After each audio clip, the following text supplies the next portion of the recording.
হোঁচট খাইতেই পারে মানুষ, চলতে গিয়ে মানুষ পিছলা খায়, তাই বলে কি পিছলা খাইয়া আর সোজা হইয়া দাঁড়ায় না, না ফইরেই থাকে?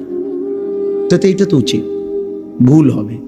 চলার পথে অনেক দিন চোখ নামায় রাখছি, আজ হয়তো নারীর প্রতি নজর পড়ে গেছে, হ্যাঁ ভুল হইতেই পারে।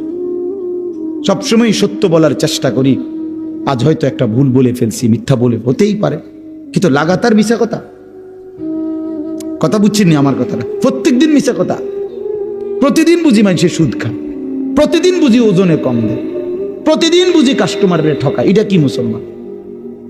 এ কেমন ধরনের পাপী? 30 বছর বুঝি প্রত্যেক দিন টেলিভিশন চলবে আপনার ঘরে, প্রতিদিন আপনার ঘরে নিয়ম মাফিক নাচ গান নর্তকের ছবি চলবে। আপনাদের আখিরাত নাই? আপনার বিবি বাচ্চার আখিরাত নাই? তো এরা মরলে কোথায় যাবে? এদের পরিণতি কি হবে? আর আমি বাবা হিসাবে, অভিভাবক হিসাবে কি দায়িত্ব পালন করলাম? খাট পালন